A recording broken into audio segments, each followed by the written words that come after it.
Wabarakatuh. Selamat sore semuanya. Kali ini saya coba untuk memberikan tutorial cara masuk ataupun mengisikan aplikasi eHDW. Nah, di sini tentunya kita sudah harus mempunyai username dan kata sandi yang sudah terdaftar di aplikasi eHDW. Untuk informasi terkait username dan kata sandi ini bisa menghubungi operator di kabupaten. Ini saya sudah masuk, kita login dulu. Nah, ini adalah aplikasi eHDW. Di dalamnya yang perlu kita isikan adalah di pemetaan dulu. Nah, di sini ada beberapa item yang harus diisi. Item ini diantaranya adalah polindes, air bersih, PAUD, posyandu, dan juga penerimaan manfaat akan terbuka ketika kita sudah mengisikan satu persatu. Kita coba. Ini yang pertama adalah kita masuk di dusun dulu. Dusun, kita coba isi dusun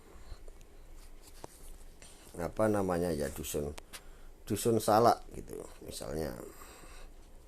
Dusun Salak, jumlah penduduknya satu dusun adalah 100. Lalu kita klik membuat, kita tambah lagi buat dusun lain. Nah, ini sudah muncul.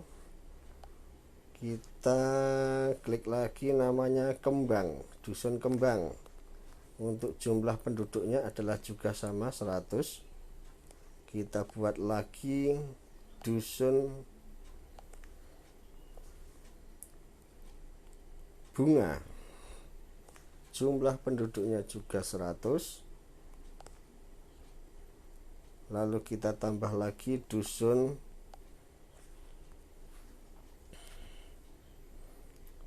Melati, jumlah penduduknya juga sama 100. Nah, dusun ini adalah dusun-dusun harus disesuaikan dengan masing-masing desa. Misalkan desa A ada berapa dusun, desa B berapa dusun, seperti itu. Kita setelah mengisikan dusun, ternyata di sini sudah muncul untuk polindes, air bersih, PAUD, dan juga posyandu.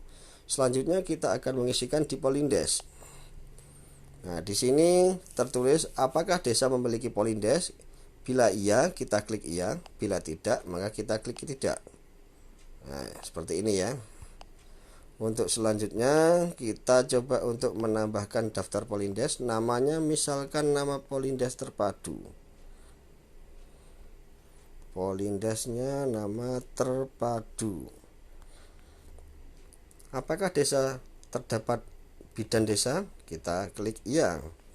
Siapa nama bidan desa? Misalkan kita klik nama Novi, begitu. Nama teleponnya adalah 12345678910 Ini disesuaikan saja nomor teleponnya sesuai nomor telepon bidan. Nah, selanjutnya baru muncul posisi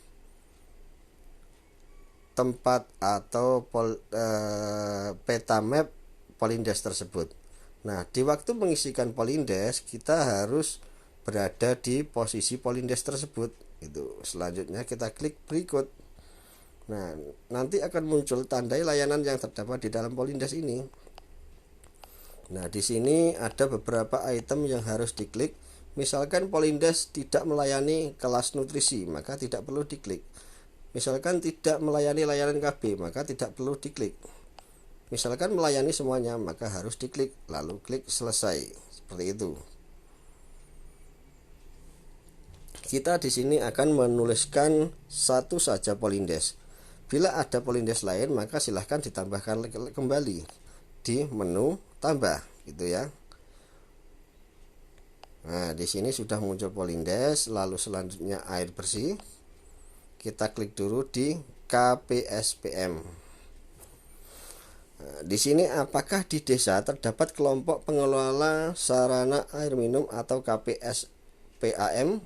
atau lembaga komite sejenis, misalkan seperti kelompok-kelompok yang ada di desa yang mengurusi terkait soal air minum. Apa nama kelompok tersebut atau nama komite tersebut? Misalkan Tani Makmur. Kita ketik Tani Makmur, lalu kita klik iya. Memiliki pengurus aktif? Iya. Terus di sini apakah tersebut di situ ada meteran, ada tarif rata-rata, atau mengumpulkan iuran saat ada kerusakan saja, atau mungkin klik tidak.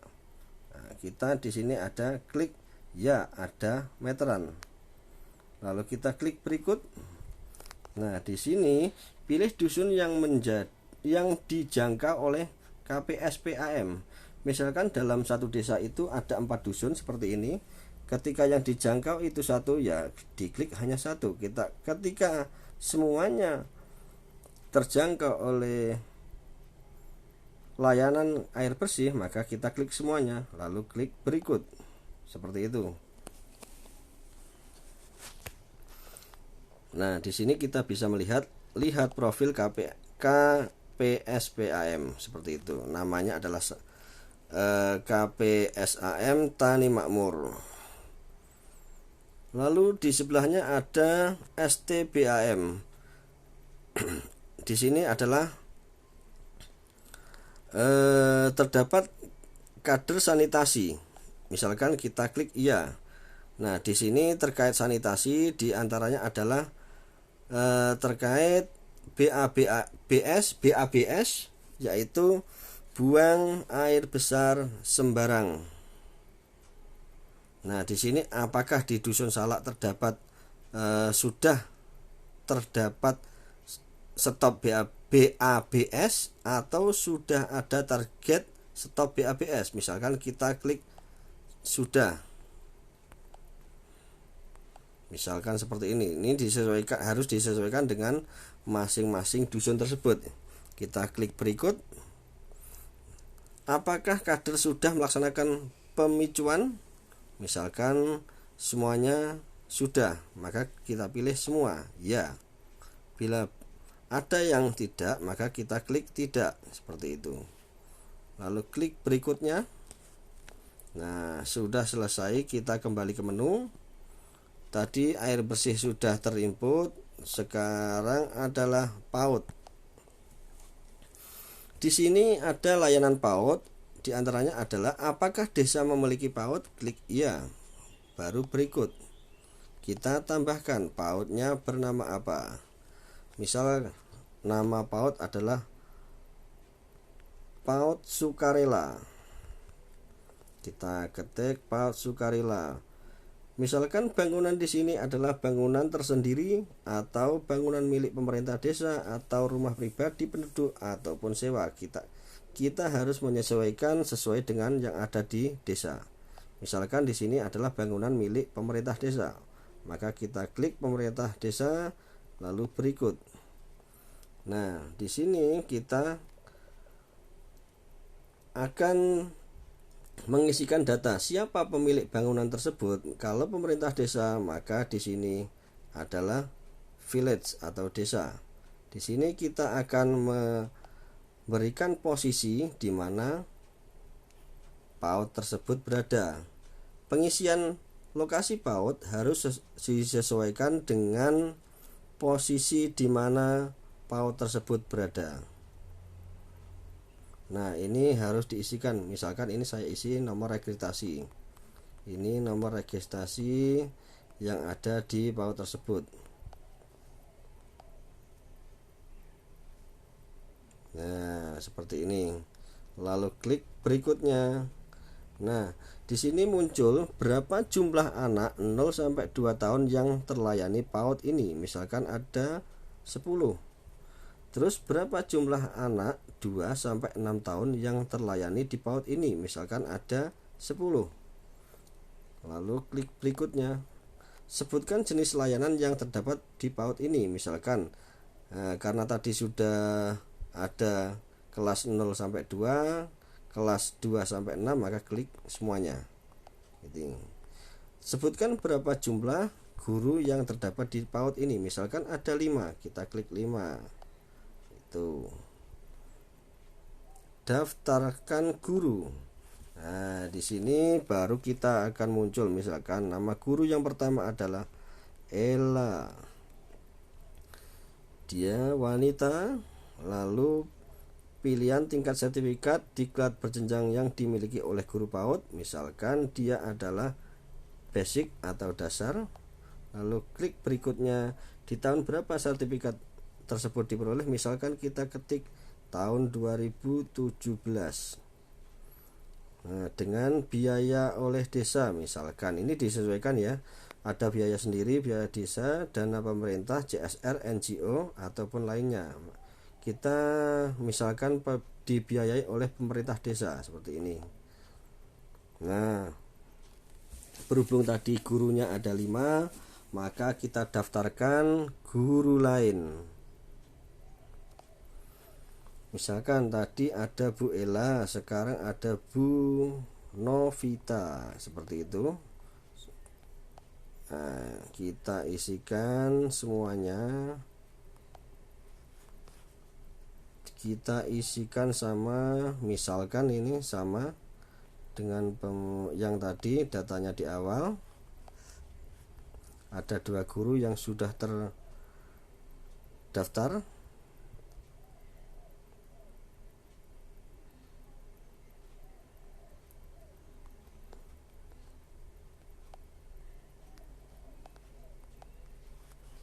Tahunnya juga bisa disamakan atau mungkin bisa dirubah sesuai dengan keadaan yang ada ya.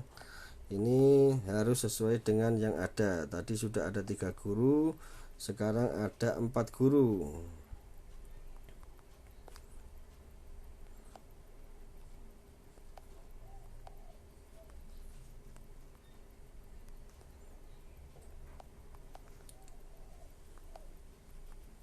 Ini guru terakhir yang akan kita daftarkan.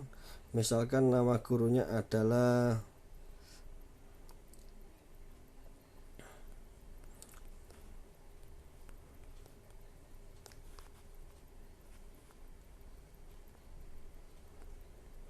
ini, harus sesuai dengan nama guru yang berada di PAUD tersebut ya. Jangan kita asal mencomot namanya gitu.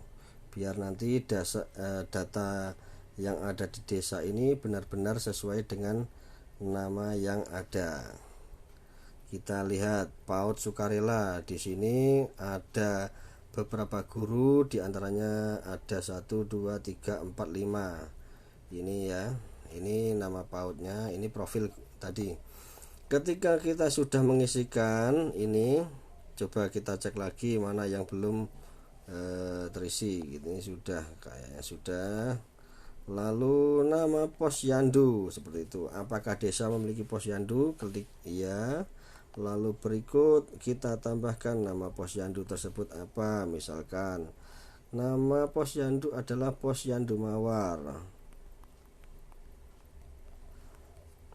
Nah, di situ apakah posyandu sudah memiliki bangunan permanen? Klik iya. Bila sudah, baru kita klik petanya di mana posisi posyandu tersebut. Jadi kita mengisikan ini harus juga di lokasi di mana posyandu tersebut berada, seperti itu ya. Nah, di sini ada beberapa pertanyaan, diantaranya ada yang pertama harus kita pilih apa jenis level posyandu. Misalkan dia adalah pratama atau madya atau purnama atau mandiri atau mungkin tidak tahu. Nah, kita di sini akan mengetikkan di pratama karena posisi posyandunya misalkan adalah pratama. Selanjutnya, coba kita tandai layanan yang terdapat di dalam posyandu. Misalkan posyandu tersebut melayani pemeriksaan kehamilan, pemberian tablet tambah darah dan ibu hamil, pemeriksaan nifas, imunisasi, penimbangan berat badan, pengukuran panjang atau tinggi badan, kelas gizi, kelas pengasuhan, konseling gizi, kelas ibu hamil, kelas balita, pemberian kapsul vitamin A, PMT. Nah, seperti ini.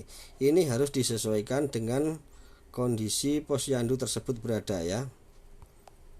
Nah, posyandu tersebut apakah melayani keempat dusun tersebut? Kita di sini tadi ada 4 dusun, yaitu dusun Salak, ada dusun Kembang, ada dusun Bunga, ada dusun Melati. Nah, dari masing-masing ini apakah semuanya terlayani atau tidak? Misalkan di sini kita hanya melayani dusun Salak dan Kembang, dusun Kembang seperti itu. Nah, berapa jumlah kader yang dimiliki oleh posyandu ini? Misalkan ada 10 atau mungkin 20, misalkan seperti itu. Berapa jumlah sasaran posyandu ini?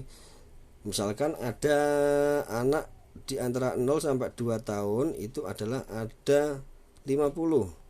Jumlah anak usia 2 sampai 6 tahun ada 50 juga. Misalkan ibu hamil ada berapa? Ternyata di sini hanya ada 15. Maka kita klikkan sesuai dengan kondisi kedua dusun tadi, karena yang terlayani adalah 2 dusun seperti itu. Nah, untuk selanjutnya, alat yang tersedia atau fasilitas yang tersedia di dalam posyandu adalah timbangan bayi, timbangan injak, alat ukur panjang Kemenkes, alat ukur panjang yang lain, misalkan dari kayu. Seperti kalau tidak ada ya tidak usah diklik. Ada tikar pertumbuhan atau tikar stunting, ada mikroteis, alat ukur tinggi badan dinding, misalkan ada dajin. Seperti itu, misalkan kita klik selesai, baru kita kembali ke menu. Kalau ada yang mau didaftarkan lagi, misalkan di sini tadi ada posyandu lain, maka daftarkan posyandu yang lain seperti itu. Ini lihat profil posyandu. Posyandunya tadi namanya posyandu mawar. Ini levelnya adalah Pratama. Seperti ini ya. Ini adalah profil dari posyandu mawar. Setelah muncul seperti itu, maka akan kita isikan penerima manfaatnya.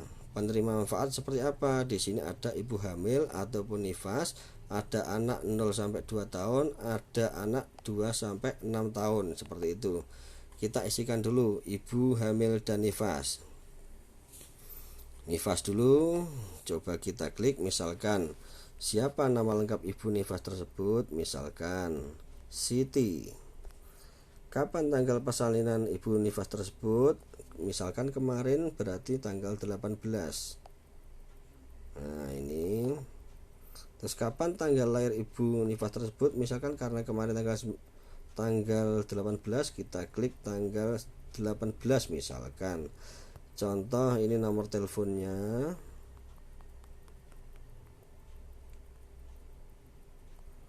Terus siapa nama suami di ibu nifas tersebut? Misalkan ada Suparjo misalkan seperti itu. Kita klik berikutnya. Pilih dusunnya. Tadi ada 4 dusun. RW mana ibu nifas tersebut, misalkan RW 1, RT 1 ya, ini RT 1. Di posyandu mana ibu nifas tersebut, misalkan posyandu mawar. Nah, di sini tadi muncul dusunnya dusun Salak gitu. Harus diisikan semuanya. Kalau tidak diisi ini tidak bisa ini. Lalu berikutnya siapa nama kakak? Tadi siapa tadi? Suparjo. Berapa nomor kakaknya? Ini nomor kakaknya. Terus berapa NIK dari ibu nifas? Ini tidak wajib di sini, tidak wajib ya, tidak usah diisi juga tidak apa-apa. Lalu di sini dituliskan apa status resiko ibu nifas tersebut, misalkan tidak resiko tinggi, tidak resiko tinggi, atau mungkin dia hamil terlalu tua, atau jarak kehamilan terlalu dekat, misalkan seperti itu. Kita klik sesuaikan dengan kondisi yang ada. Lalu berikut, apakah ibu melahirkan hidup? Klik iya. Apakah anak lahir hidup? Klik iya. Di mana ibu nifas tersebut melahirkan? Maka kita klik di salah satu. Di sini ada Poskesdes atau Polindes atau rumah sakit, ada dukun, ada bidan. Kita klik salah satunya saja. Nama bidan tadi siapa? Atau misalkan nama bidannya namanya Novita, kita klik situ, lalu berikut. Nah, di sini ada nama Ibu Siti, tanggal persalinan kemarin yaitu tanggal 18. Seperti itu, lahirnya tanggal 18. Semuanya profil sudah ada. Kita klik saya yakin dengan data yang sudah saya isi, kita simpan. Itu. Lalu kita misalkan sudah cukup, kita tambah lagi ibu yang hamil, tambah ibu hamil, namanya adalah Susi. Tanggal ini tanggal apa ini? Kapan tanggal lahir ibu hamil tersebut? Misalkan diperkirakan ada tanggal 19. Berapa nomor teleponnya? Ini nomor teleponnya. Kita isikan. Selanjutnya siapa nama suami dari ibu tersebut? Misalkan Paino. Nah, kita klik. Terus kita pilih dusunnya. Dusunnya dulu, misalkan di dusun Kembang, RT 1, RW 1. Lalu pilih posyandunya. Di sini tadi hanya ada satu posyandu, yaitu posyandu Mawar. Itu. Nama kakak dari kedua ibu hamil tersebut tadi adalah Paino. Nomor kakaknya adalah ini disesuaikan dengan nomor kakak yang ada di dalam kakak tersebut ya. Ini tidak bisa ngawur sebenarnya, harus sesuai. Ini boleh dikosongi seperti itu. Lalu berikutnya sebutkan tanggal pertama kali ibu hamil memeriksa kehamilan. Kalau lahirnya tanggal 19 Juni, berarti kita hitung mundur 1 bulan berikutnya di bulan ke-8. Juni 1, 2, 3, 4, 5, 6, 7, 8. Misalkan ini katakanlah contoh seperti itu.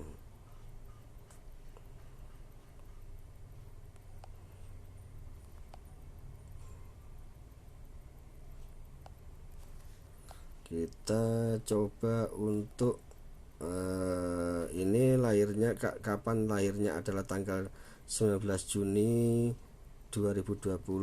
Maka selanjutnya kita harus melihat bahwa kita hitung mundur mulai bulan Juni itu mundurnya berapa.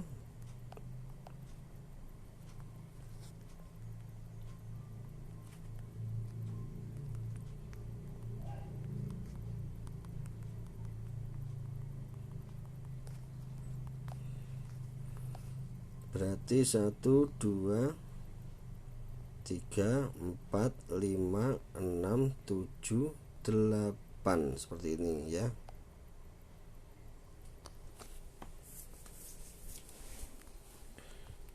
Berapa usia kehamilan dalam minggu ibu hamil tersebut saat pertama kali periksa? Misalkan ada 4 minggu, 1 bulan baru terlihat. Sebutkan tanggal hari perkiraan HPL atau hari taksiran persalinan. Misalkan hari perkiraannya adalah tanggal 20 Juni. Kita klik OK 2020. Berikutnya misalkan apakah status ibu Susi? Dia tidak risiko tinggi, atau mungkin kehamilan terlalu muda atau terlalu tua.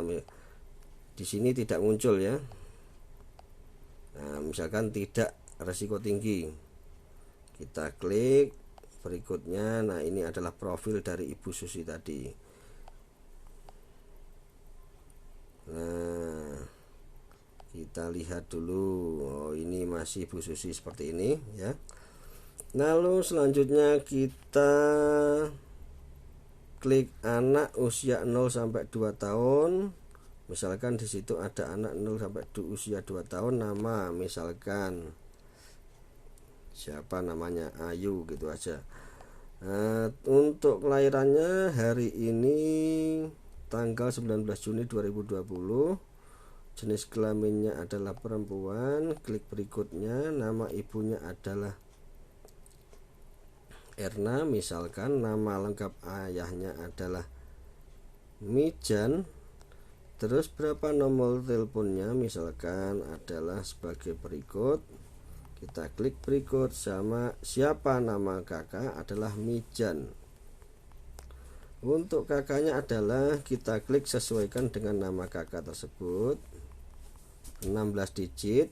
Untuk NIK NIK dari anak tersebut itu tidak wajib, klik berikutnya, lalu pilih dusunnya, dari dusun apa dia, misalkan dari dusun Salak. Lalu RW berapa, misalkan RW 1, untuk RT nya RT 1, berikut seperti itu.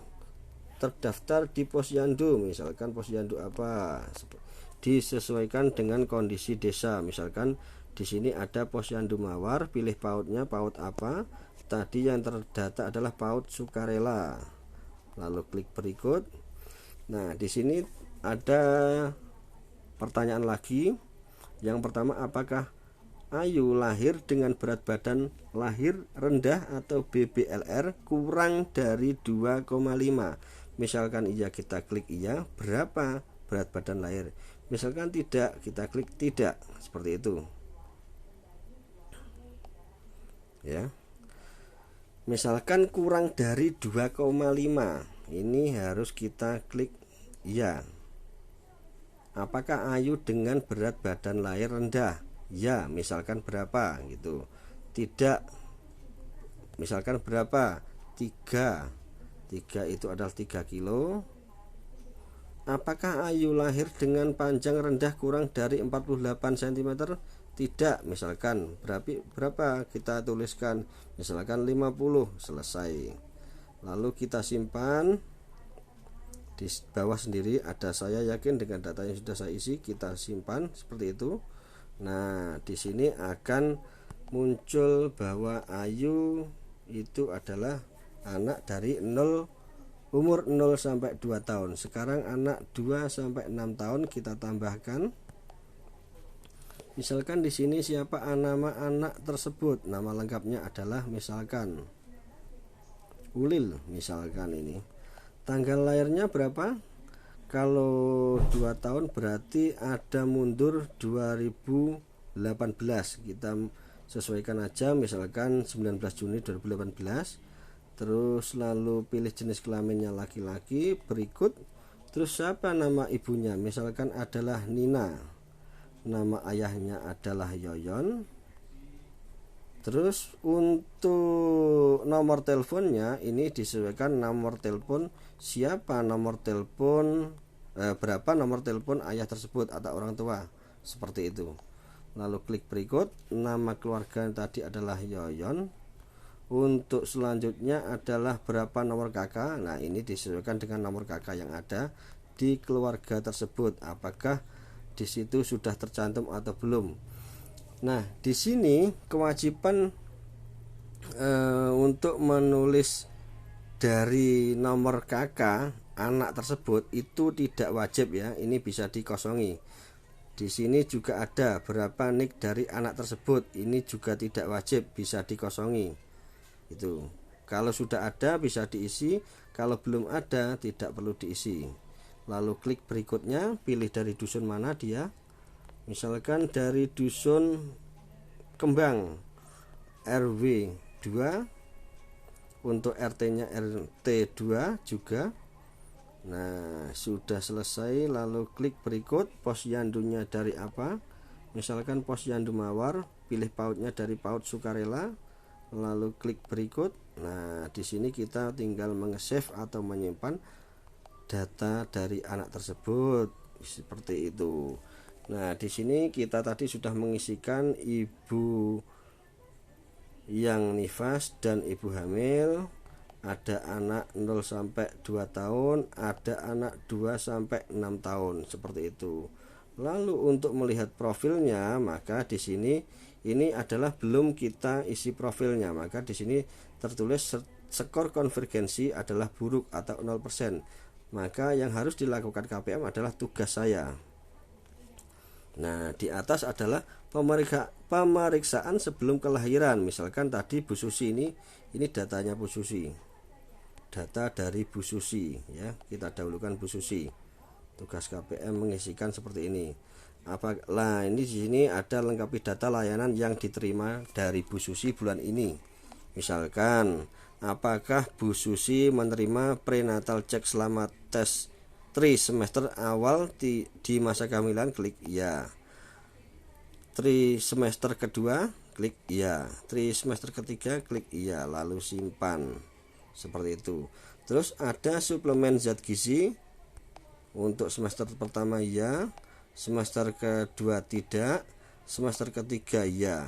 Ini disesuaikan ya, disesuaikan dengan kondisi yang ada. Bila posisinya tidak tahu, klik tidak tahu. Tapi bila tidak tersedia, ini alasannya apa? Kalau misalkan ini pindah, misalkan pindah atau meninggal dunia atau keguguran seperti itu. Kalau pindah di sini klik alasannya apa. Tapi hati-hati ketika kita mengeklik untuk alasan ini, maka data yang sudah kita tuliskan tidak akan ada, alias secara otomatis di sistem akan hilang seperti itu ya. Di sistem akan hilang.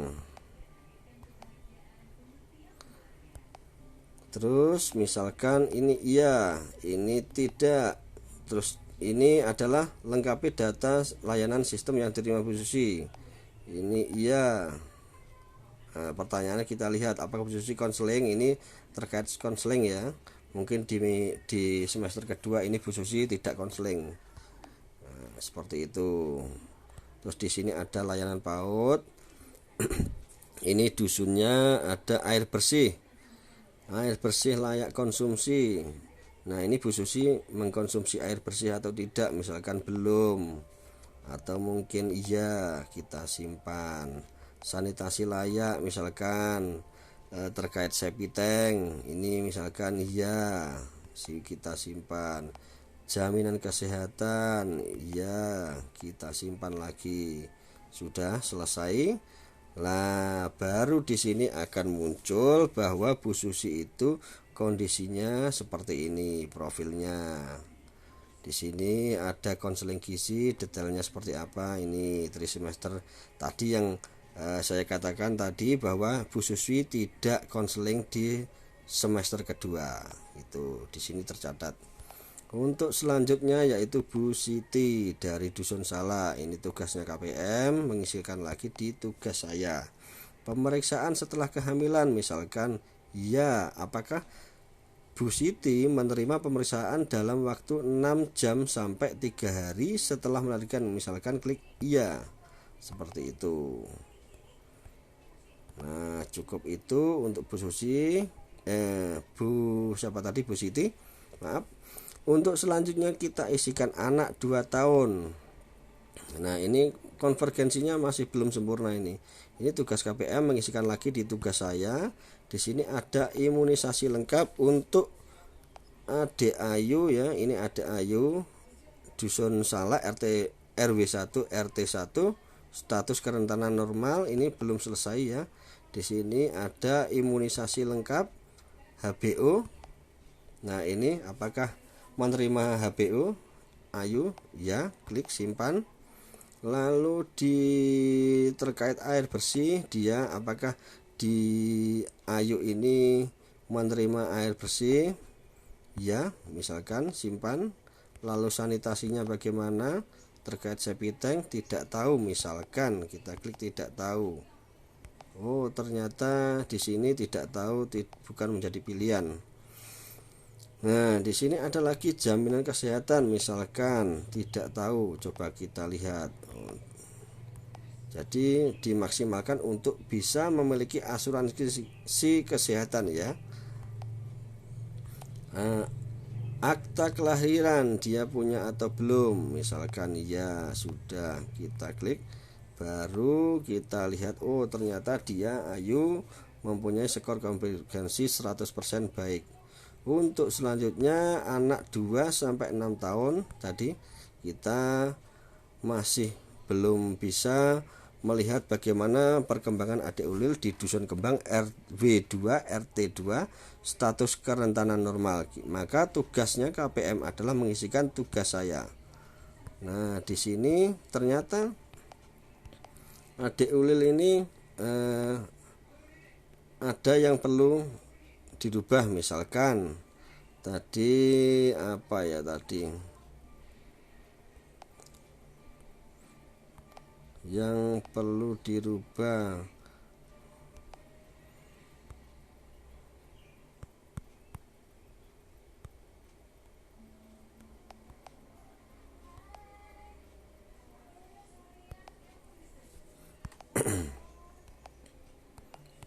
Nah, kalau kita sudah mengisikan dusun, balindes, ada air bersih, ada PAUD, ada posyandu, ada penerima manfaat tadi yang sudah kita isikan semuanya, maka selanjutnya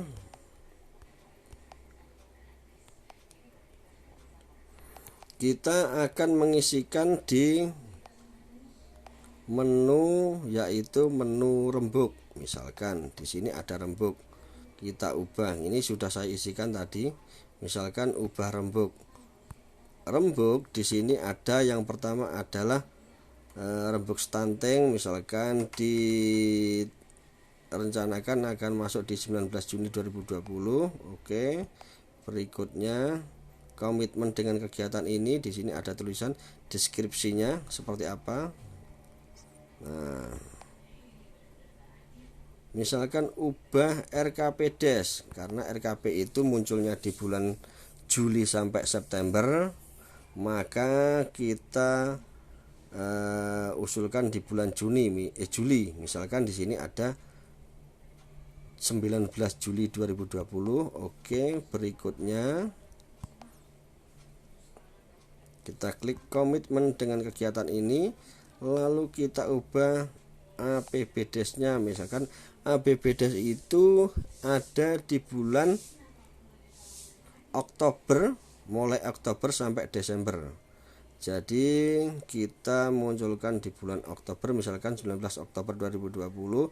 Klik OK. Berikutnya lalu di sini ada total APBDes, misalkan untuk bidang pembangunan desa itu di situ ada 250 juta 1 2 3. Untuk pemberdayaan ada juga 250 juta misalkan. Maka setelah selesai kita klik selesai, kita simpan. Di sini ada muncul pembangunan desa ada 250 juta, pembangunan di bidang pemberdayaan masyarakat desa ada 250 juta, seperti itu. Kembali ke menu, lalu kita coba klik diagnosisnya seperti apa. Di sini ada langkah 1 2. Ini adalah hasil rekomendasi yang nantinya akan dibawa di dalam rembuk yang ada di desa. Misalkan tindakan rekomendasinya apa? Pemerikasaan sebelum kelahiran, misalkan di sini klik iya. Suplemen zat gizi atau advokasinya iya. Menyediakan insentif transportasi untuk bidan desa, klik iya misalkan ini ya. Terus lagi ada pengukuran berat badan setiap bulan, itu ada bangun renovasi atau buka aktivitas baru posyandu di dusun bunga, misalkan seperti itu. Semuanya nanti disesuaikan dengan apa hasil rekomendasi yang akan dibawa di dalam masing-masing rembuk yang ada, seperti itu.